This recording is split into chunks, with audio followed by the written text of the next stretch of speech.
지난주 우리는 감격스러운 예수 그리스도의 부활을 맞이했습니다. 그리고 더불어서 성만찬을 통하여서 사망 권세를 깨뜨리시고 부활하신 예수 그리스도와 연합되어 하나됨을 확인하였습니다. 여러분, 얼마나 놀랍고 감격스러운 일인지 몰라요. 바로 이것은 영적 세계 속에서 일어나는 일이죠.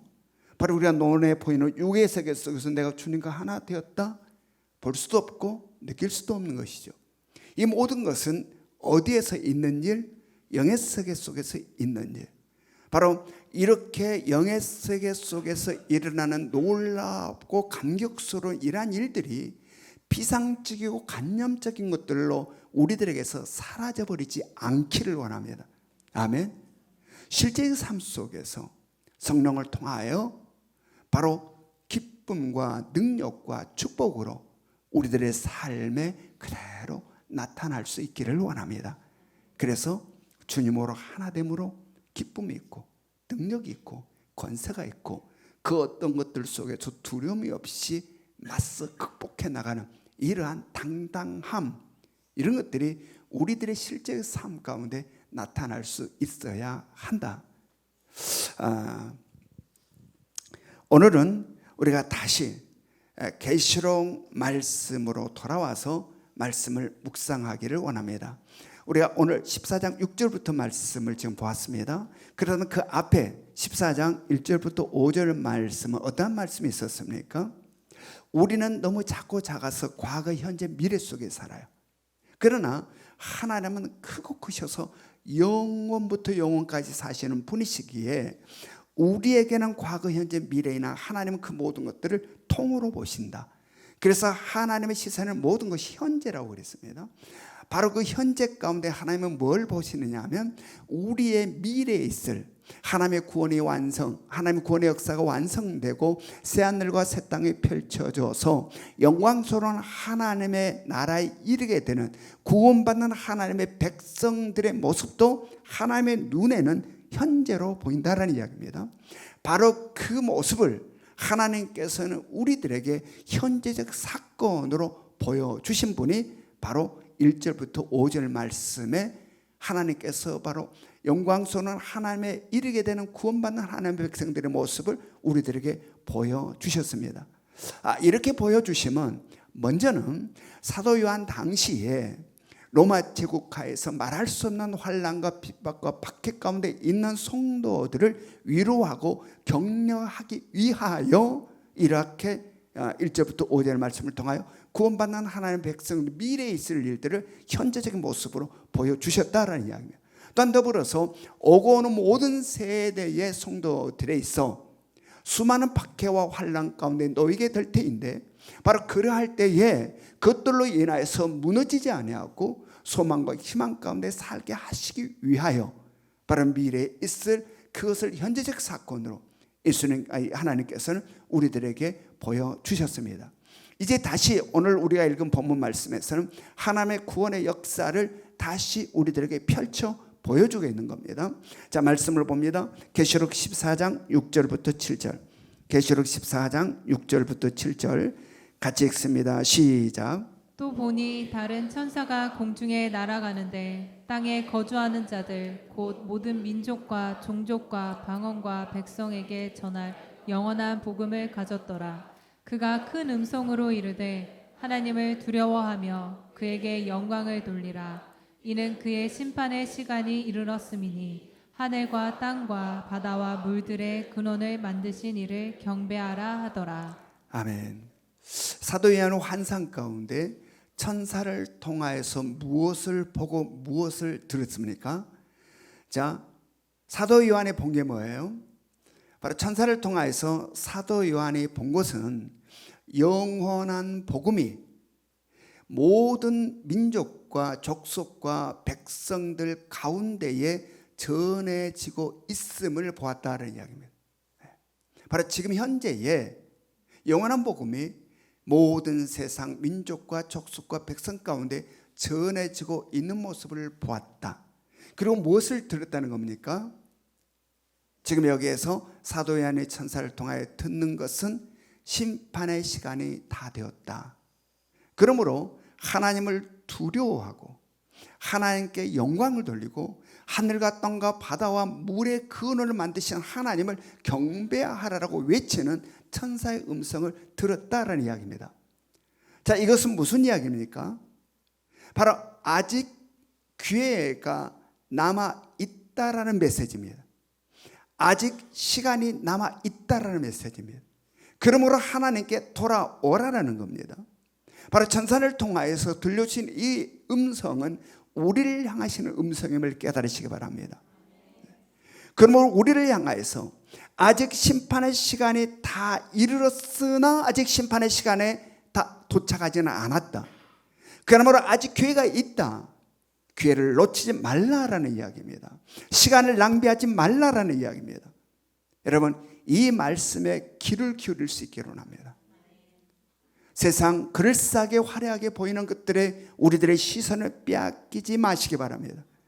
우리들의 마음과 생각을 세상 것들에 빼앗겨 살지 않기를 원합니다. 이 땅을 회복시키시고 구원하시려는 하나님의 구원의 역사를 따라 우리들에게 주어진 사명을 온전함으로 감당해 살아가는 삶이 여러분과 제 삶이 될 수 있기를 주님의 이름으로 축원합니다. 계시록 14장 8절 말씀으로 같이 읽습니다. 계시록 14장 8절 같이 읽겠습니다. 시작. 또 다른 천사 곧 둘째가 그 뒤를 따라 말하되 무너졌도다 무너졌도다 큰 성 바벨론이여 모든 나라에게 그의 음행으로 말미암아 진노의 포도주를 먹이던 자로다 하더라. 예, 이것은 첫 번째 천사에 이어서 두 번째 천사가 그 뒤를 따라가면서 외치는 소리입니다. 자, 뭐라고 외쳤다는 겁니까? 무너졌도다 무너졌도다 큰 성 바벨론이여, 이렇게 외쳤다는 겁니다. 자, 여기에서 이 바벨론은 일차적으로는 어떤 바벨론이냐? BC 586년에 이 남유다를 침공하여 유다 백성들을 포로로 끌고 갔던 바로 그 바벨론 제국을 이야기합니다. 그러나 이 당시, 즉 사도 요한 당시에는 로마를 바벨론이라고 부르기도 했어요. 자, 베드로전서 5장 13절을 한번 봅니다. 베드로전서 5장 13절 같이 읽습니다. 시작. 택하심을 함께 받은 바벨론에 있는 교회가 너희에게 문안하고 내 아들 마가도 그리하느니라. 예, 여기서 바벨론에 있는 교회라고 하는 것은 로마에 있는 교회를 지금 이야기하고 있는 겁니다. 그래서 사도 요한 당시에는 로마를 바벨론이라 이렇게 부르기도 했다라는 얘기입니다. 자, 여기에서 바벨론과 로마의 공통점은 무엇일까? 바벨론과 로마의 공통점은 바로 하나님께서 택하신 하나님의 백성된 이스라엘을 침공하였고 하나님의 백성들을 박해하고 핍박하였다는 공통점을 갖고 있습니다. 또 하나의 공통점은 바벨론 제국과 로마 제국은 당대의 대단한 제국이었습니다. 그 어느 누가 감히 이 제국을 무너뜨릴까 싶을 정도의 어마어마한 강력함을 갖고 있는 제국들이었어요. 그 화려함도 대단했고 그 문명도 대단했습니다. 그래서 그 제국은 영원할 것 같았다라는 이야기입니다. 당시에는 이 제국이 어떻게 무너질 수 있을까, 영원할 것 같은 생각이 있었다. 여러분, 일본이 우리나라를 침공해서 대일본 제국도요, 우리나라 사람들 중에는 영원할 것으로 생각한 사람이 많았습니다. 이 어마어마한 일본이 어떻게 무너져? 그래서 일제와 연합하여서 생활하는, 왜냐하면 영원하리라 생각했으니까. 다시 한국이 해방되어서 거기에 부역했던 사람들이 뭐 이런 것을 몰랐어요. 영원하리라 생각했어요. 그런데 그 일본 제국과 비교할 수 없어요. 바벨론 제국과 로마 제국은 그 강성함과 그 대단함과 그 화려함은, 그래서 당시에는 바로 이 바벨론 제국이나 로마 제국은 영원할 것 같았다. 영원할 것, 바로 그런 공통점이 있었다. 그런데 오늘 성경에서는 바로 이 바벨론, 오늘 성경이 말하는 이 큰 성 바벨론은 무엇을 상징하며 무엇을 의미하는 것일까? 오늘 여기에 나오는 이 성경이 말하고 있는 바벨론, 그것은 이 세상을 말한다. 타락한 이 세상을 가리켜 지금 큰 성 바벨론이라 이렇게 말하고 있습니다. 하나님을 대적하고 인본주의 사상을 근간으로 해서 화려한 문명을 꽃피우며 하나님의 백성된 예수 믿는 사람들을 비웃고 그들을 박해하고 핍박하여 살아가는, 바로 인간 중심의 삶을 이뤄나가는 타락한 이 세상, 이 세상을 지금 성경은 바로 바벨론이라, 큰 성 바벨론이라 이렇게 지금 부르고 있는 겁니다. 그래서 계시록 11장에는 바로 이 큰 성을 소돔이라고도 하고 애굽이라고도 이렇게 표현합니다. 따라서 여기서 말하는 큰 성 바벨론은 타락한 세상을 총체적으로 상징하고 있다라고 이야기할 수 있습니다.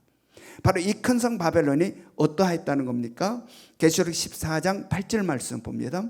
계시록 14장 8절 같이 읽습니다. 시작. 또 다른 천사 곧 둘째가 그 뒤를 따라 말하되 무너졌도다 무너졌도다 큰 성 바벨론이여 모든 나라에게 그의 음행으로 말미암아 진노의 포도주를 먹이던 자로다 하더라. 여기서 음행은 1차적으로는 성적인 타락을 이야기합니다. 그러나 본질적으로는 영적인 영역을 이야기하는 거예요. 즉 하나님을 대적하고 하나님 외에 다른 것과 짝하는 영적 음행, 영적 음란, 영적 타락을 지금 이야기하는 겁니다. 바로 이렇게 타락한 세상을 상징하는 큰 성 바벨론이 바로 모든 나라들로 하여금 음행하게 만들므로 말미암아 하나님의 진노의 포도주를 먹였다라는 겁니다. 그로 말미암아 그 결과 큰 성 바벨론은 어떠하다라고 이야기합니까? 무너졌도다 무너졌도다 큰 성 바벨론이 무너졌다 이야기합니다. 여러분이 큰 성 바벨론, 즉 이 세상, 타락한 이 세상이 멸망당하게 되는 것은 미래예요. 미래에 있을 일이에요. 그러니까 큰 성 바벨론은 미래에 무너지게 되는 거죠. 그러니까 오늘 성경은 과거를 사용해요. 과거 동사를 사용해요. 무너졌다 무너졌다 이렇게 표현합니다. 이것은 뭘 의미하는가? 바로 미래에 무너질 일이나 이 무너짐은 너무도 명확하기 때문에, 반드시 무너지기 때문에 과거형을 써서 우리들에게 이 세상이 무너진다는 것, 큰 성 바벨론이 멸망당하게 된다는 것을 확신시켜 주게 하여 미래에 있을 일을 과거처럼 무너졌다라고 표현하여 우리들 하여금 이 세상은 반드시 무너진다는 것, 그리고 큰 성 바벨론은 반드시 무너짐을 우리들에게 말씀해 주고 있는 것이죠. 여러분, 그렇습니다. 지금 우리가 살아가고 있는 이 세상 얼마나 놀랍게 발전해 가고 있는지 몰라요. 과학 문명, 지금의 우리의 인류의 문명의 이 발전에 가는 속도, 어마어마한 빠른 속도로 발전해요. 제가 얼마 전에 캄보디아를 가기 위해서 인천공항을 갔습니다. 그런데 너무너무 생소한 거예요. 제가 인천공항에 온 적을 가만히 생각해 보니까 10년이 넘었더라고요. 제가 인천공항에 온 적이 세보니까 10년이 넘었어요. 그래서 와서 보니까 모든 시스템이 다 바뀌어 있어요. 그래서 아주 생소했어요. 여러분, 지금 과학 문명의 발달의 속도는요, 어마어마한 속도로 발달해 가고 있습니다. 우리들의 문명은 참으로 찬란한 문명을 만들어가고 있습니다.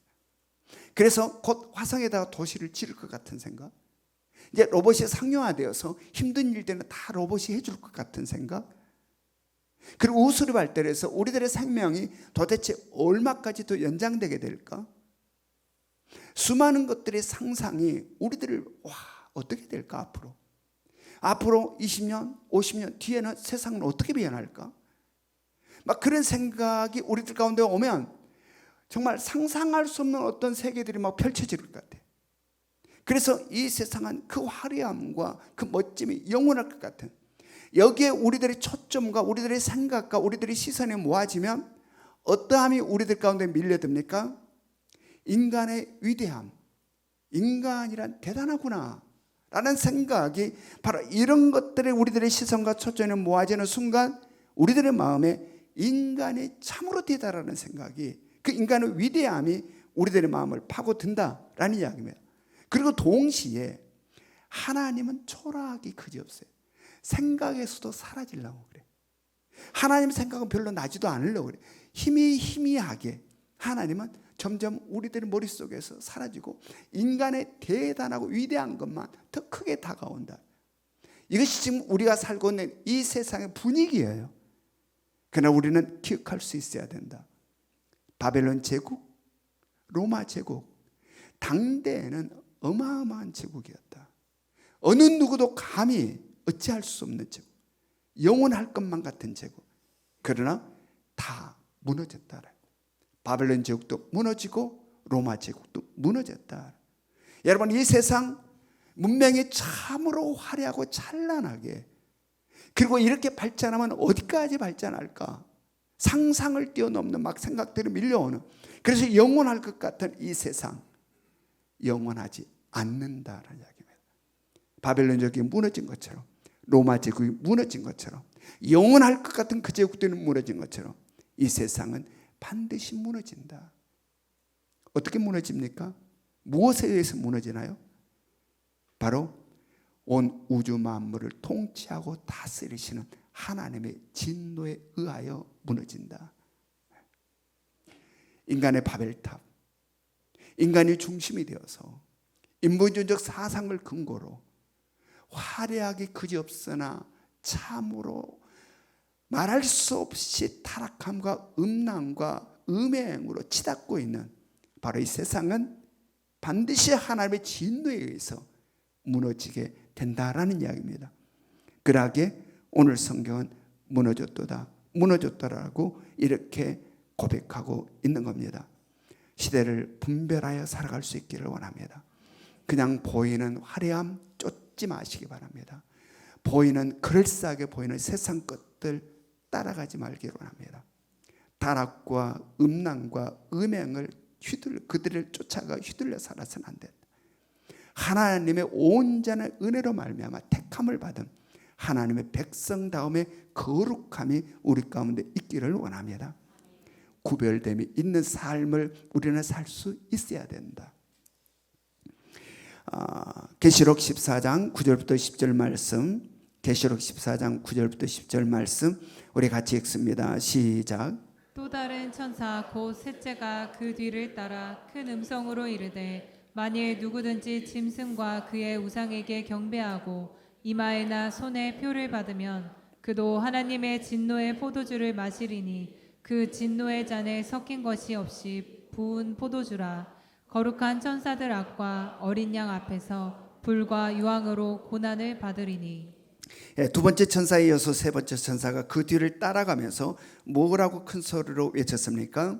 만일 누구든지 짐승과 그의 우상에 경배하고 이마에나 손에 표를 받으면 그도 하나님의 진노의 포도주를 마시게 된다라고 지금 이야기하고 있습니다. 자, 이것은 앞서서 큰 성 바벨론이 하나님의 진노로 인하여 심판을 받아 무너지고 멸망케 됨을 선포한 데 이어서 이제는 각 개인에 대한 하나님의 심판을 이야기하고 있는 겁니다.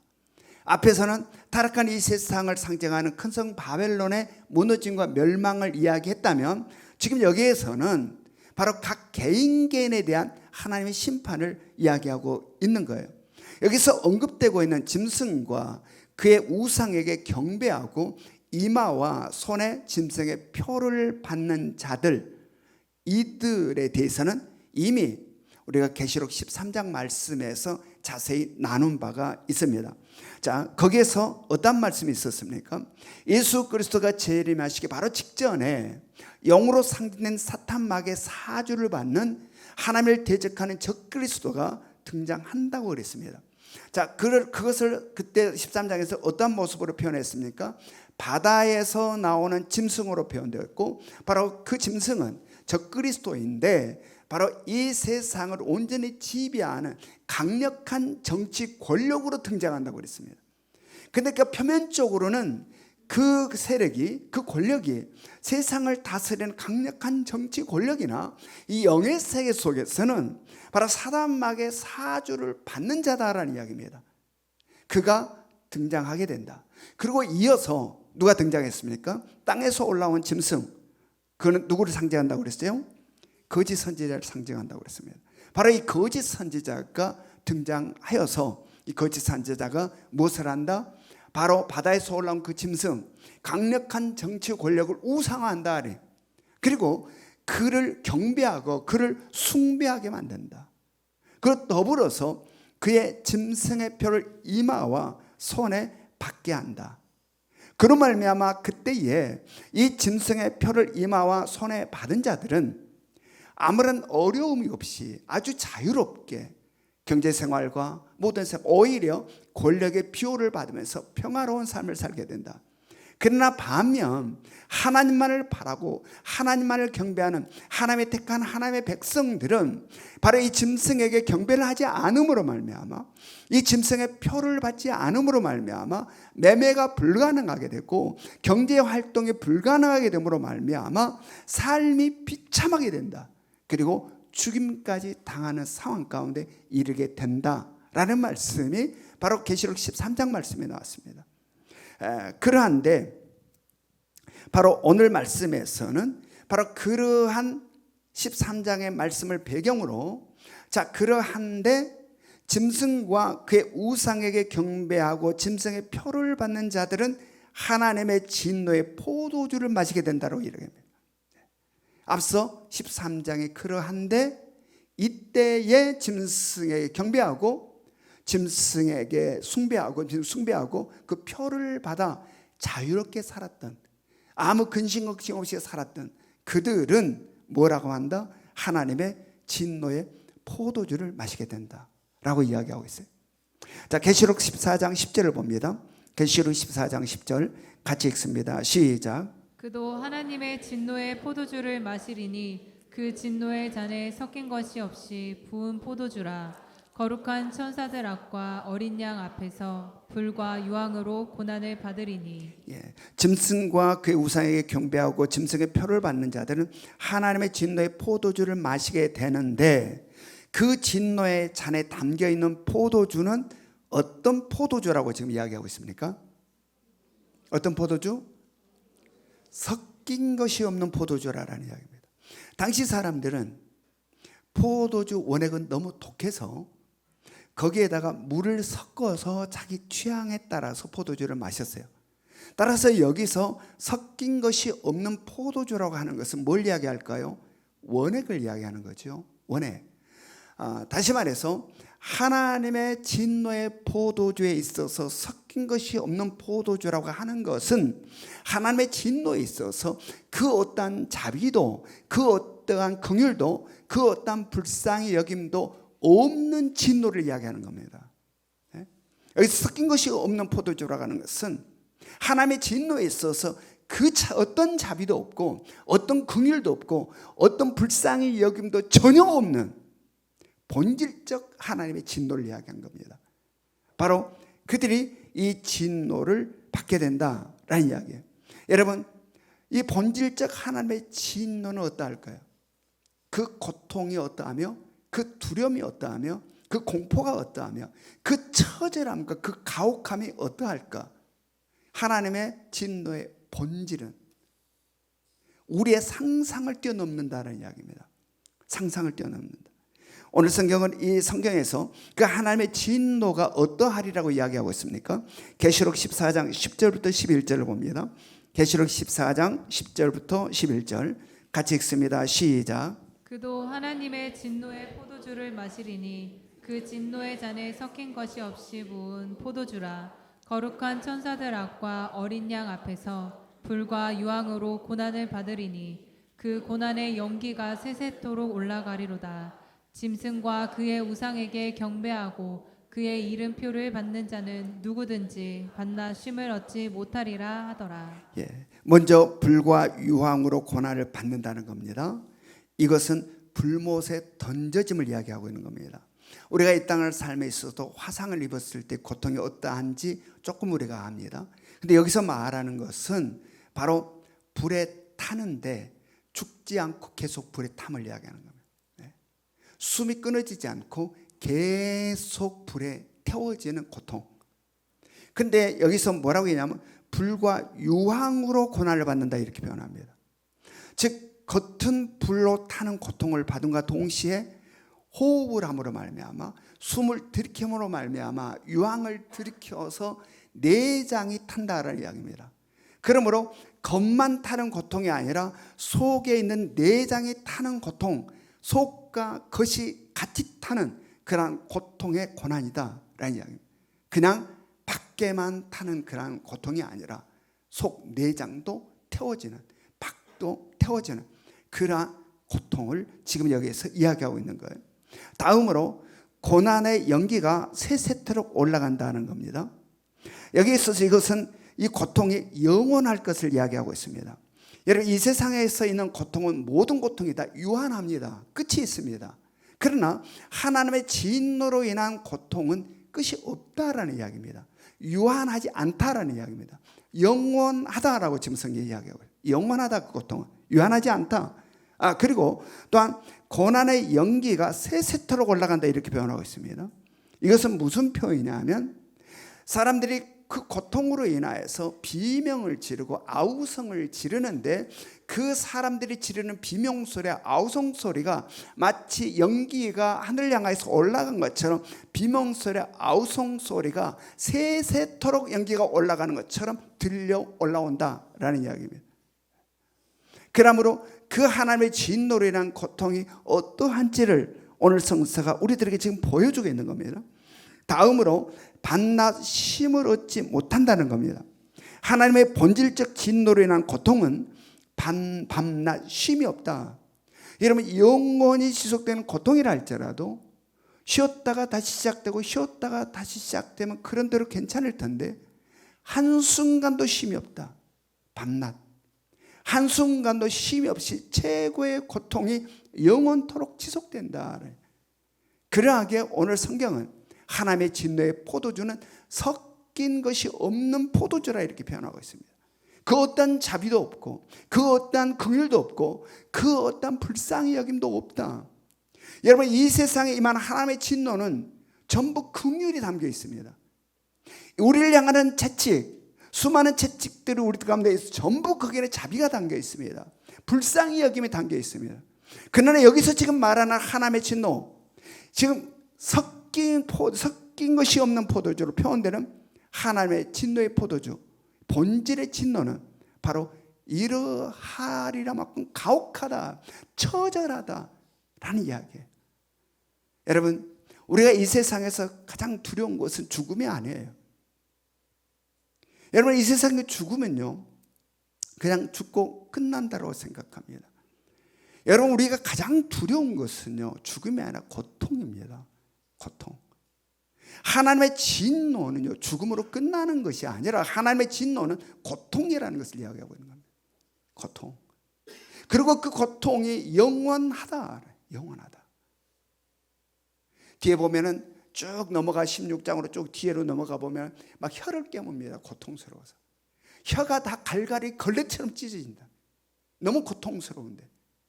바로 이 마지막에 하나님의 진노로 인해서 주어진 이 고통의 처절함과 가혹함이 얼마나 엄청난지를 성경이 지금 우리들에게 보여주고 있다는. 여러분, 이러한 것들을 들었을 때 어떠한 생각이 들어오십니까?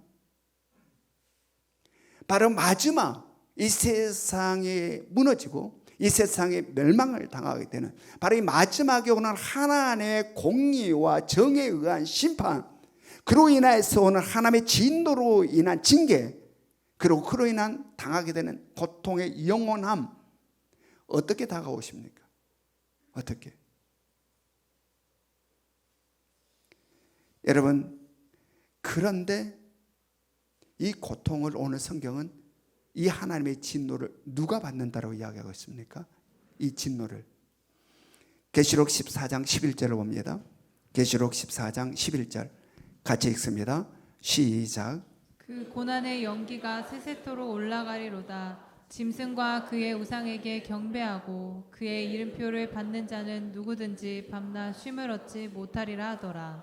짐승과 그 우상에 경배하고 그 이름표를 받는 자는 누구든지. 여러분, 지금 누가 이러한 진노를 받는다? 짐승과 그의 우상에 경배하고 짐승의 표를 이마와 이 손에 그 표를 받는 자들이 이러한 진노를 받는다라는 이야기입니다.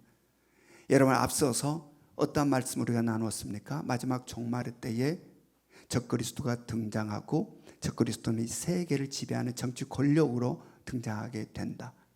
그때에 바로 이 짐승을 경배하고 숭배하고 짐승의 표를 이마와 손에 받았던 사람들은 아주 편안하게 아무런 근심 걱정 없이 이 권력의 비호 아래 아주 평화로운 삶을 산다. 그러나 온전한 하나님의 신실한 백성들, 오직 하나님만을 경배하며 살아가는 신실한 하나님의 백성들은 그 짐승에 경배하지 않음으로 말미암아, 그 짐승의 표를 받지 않음으로 말미암아 매매가 불가능하고 경제가 불가능해져서 참으로 비참한 생활을 하게 되고 죽임을 당하기까지 한다. 그러나 오늘 성서는 그 기간은 잠시 잠깐임을 우리들에게 알려주고 있다. 깨달으시기 바랍니다. 아멘. 그 기간은 잠시 잠깐이다. 그리고 그 기간, 그 잠시 잠깐의 기간이 끝난 다음 영원의 시간으로 어떠한 삶이 펼쳐진가를 우리들의 지금 말씀을 통하여서 보여주고 있는 것입니다. 여러분, 우리를 사랑하신 하나님께서 보여주고 있는 이것의 의도를 여러분 온전히 깨달을 수 있기를 원합니다. 말씀에 건방지지 않기를 원하고, 말씀을 경홀하게 듣지 않기를 원하고, 참으로 하나님을 향하는 경외감으로 이 말씀을 대면할 수 있기를 원합니다. 여러분, 마지막 하나님의 구원의 역사가 완성될 쯤, 주님이 다시 오실 때가 다 되었을 때에 사탄 마귀는, 그 사탄 마귀의 역사는 강력해진다. 왜냐하면 바로 그때가 자신의 종말의 때임을 알기 때문이다. 여러분, 하나님의 나라의 그 아름다움이 어떻게 펼쳐져요? 바로 이 사탄 마귀가 제거되기 때문이에요. 지금 우리가 이 땅을 살아가면 공중권세 사단 마귀로 인하여서 우리는 참으로 힘들매 시간을 살고 있습니다. 바로 이 사단 마귀가 완전히 제거되는 그때가 구원의 완성의 때다라는 이야기. 알아요, 사단 마귀가 그때 자신의 종말이라는. 그러므로 말미암아 수단과 방법을 가지 않고 바로 이 어둠의 이 땅, 죄로 가득한 이 세상에서 왕노릇하는 사단 마귀는 놀라운 이적과 표적들을 향하여 사람들을 현혹하고 자기 지배하에 두어 자기를 경배하게 하고 숭배하게 하려 한다. 또한 할 수만 있다면 하나님의 택한 백성들, 바로 하나님께서 택하신 하나님의 백성들마저도 유혹하여 넘어뜨리려고 박해와 핍박을 통하여서 무너뜨리려고 한다. 여러분, 그렇다면 바로 이러한 것들 속에서 우리는 어떻게 해야 될까? 바로 이러함 속에 믿는 자, 하나님의 택함을 받은 하나님의 구원받는 백성들은 우리는 어떻게 해야 될까? 오늘 성경은 우리들의 그것을 말씀합니다. 계시록 14장 12절 말씀, 계시록 14장 12절 같이 읽습니다. 시작. 성도들의 인내가 여기 있나니 그들은 하나님의 계명과 예수에 대한 믿음을 지키는 자니라. 이 말씀은 앞서서 13장에서 바로 바다에서 올라온 짐승으로 상징되는 바로 이 적그리스도가 등장하고, 또한 땅에서 올라온 이 짐승, 즉 거짓 선지자가 등장했을 때에 성도들이 박해와 핍박을 받는데, 바로 그 상황 속에서 하나님께서 성도들을 향해서 그 기가 막힌 상황 속에서 하나님께서 성도들에게 하신 말씀과 유사해요. 지금 이 말씀은 다시 13장으로 가봅니다. 13장 10절 말씀 같이 읽습니다. 시작. 사로잡힐 자는 사로잡혀 갈 것이요 칼에 죽을 자는 마땅히 칼에 죽을 것이니 성도들의 인내와 믿음이 여기 있느니라. 사로잡힐 자는 사로잡혀 갈 것이요 칼에 죽을 자는 마땅히 칼에 죽을 것이니 성도들의 인내와 믿음이 여기 있다라고 말씀하는 겁니다. 여러분, 우리들의 인내와 믿음은 어떠하십니까? 진역에서는 바로 여기에 인내와 믿음이 있다라고 말씀합니다. 우리들의 인내와 믿음은 어떠하시는가? 잡혀갈 자는 잡혀간다라는 이야기입니다. 칼에 죽임을 당할 자는 죽는다라는 이야기입니다. 예수를 믿는다 할지라도, 아니 예수를 믿음으로, 예수를 믿음으로 잡혀가고 칼에 죽임을 당한다. 그래서 잡혀갈 자는 잡혀가고 칼에 죽임을 당한다. 여기에 성도들의 인내와 믿음이 있다. 여러분, 이것은 뭘 이야기하는 겁니까? 우리들의 신앙이 나 죽으면 어떻게 하지? 나 이거 다 빼앗기면 어떻게 하지? 라고 해서는 이 과정을 통과하지 못한다. 이 세상의 삶에 무게중심이 있다면 하나님의 나라의 백성이 아니다라는 이야기입니다. 이 세상에 우리들의 모든 가치가 있다면 세상에 속한 사람이지 하나님의 나라에 속한 자가 아니다라는 이야기입니다. 죽음을 두려워하지 않는 믿음, 내 모든 것들을 다 빼앗겨도 흔들리지 않는 믿음, 이것이 진정한 믿음임을 우리들에게 말씀해 주고 있는 겁니다. 여러분, 우리들의 믿음이 어떠한 믿음인지를 점검할 수 있기를 원합니다. 오늘 성경은 새 천사를 통하여서 심판의 시간이 다 되었다라고 지금 말해주고 있습니다. 지금 심판의 시간이 다 되었다. 그리고 심판의 시간에 타락한 이 세상을 상징하는 큰 성 바벨론은 무너진다라고 이야기하고 있습니다. 그리고 이 심판의 시간에 하나님의 진노는 섞인 것이 없는 포도주처럼 그 어떤 자비도 없고 그 어떤 긍휼도 없고 그 어떤 불쌍히 여김도 없는 처절한 진노가 있게 된다라고 이야기합니다. 여러분, 이 심판의 시간이라고 하는 것은 양면성을 가지고 있습니다. 지금 계속해서 심판에 대한 이야기를 해요. 심판의 시간. 이 심판의 시간은 양면성을 가지고 있다. 한쪽은 뭐예요? 하나님을 대적하고 하나님 모르는 세상 사람들이 있어서는 이 심판의 시간은 처절한 고통이 임하는 시간입니다. 그러나 하나님의 택함을 받은 하나님의 백성들이 있어서는 이 심판의 시간은 구원의 시간임을 믿으시기 바랍니다. 하나님의 구원의 역사가 완성되는 시간이다라는 이야기입니다. 이 심판의 시간이. 그런데 지금 현재는 그 심판의 시간에 아직 도착하지 않았다는 이야기예요. 그 심판의 시간을 가고 있다. 다 이르렀다라고 지금 성경이 이야기하고 있습니다. 그렇다면 지금 우리들의 믿음은 어떠한가? 지금 우리들의 믿음은 세상 유혹에 내 믿음은 어떻게 반응하고 있는가?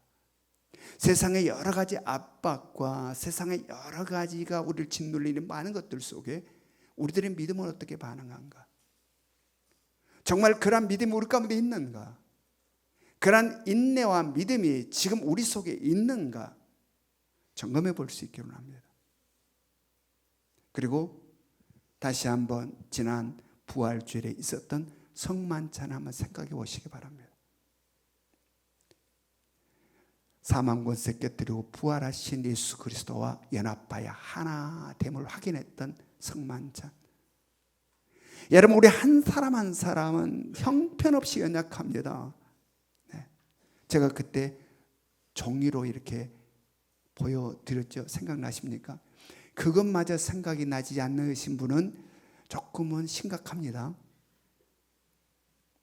여러분, 우리 한 사람 한 사람은 참으로 나약하고 연약하다.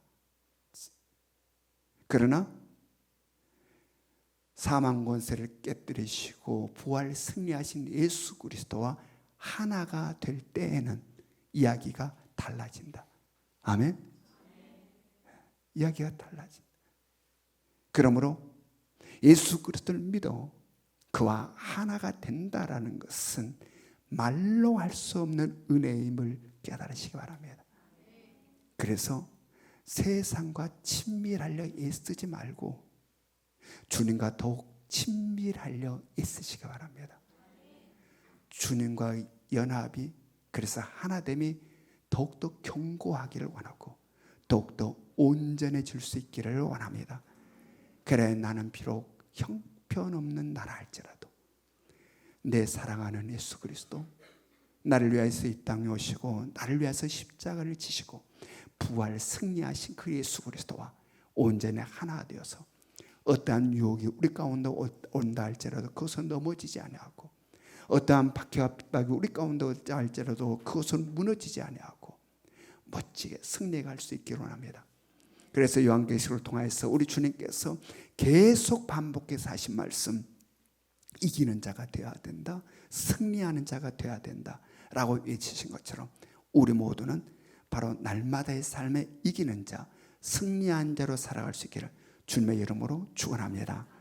우리 적용 질문 같이 읽겠습니다. 적용 질문 1번 시작. 다시 새롭게 시작하기 위해 하는 1, 2, 4 운동 어떻게 하고 계십니까?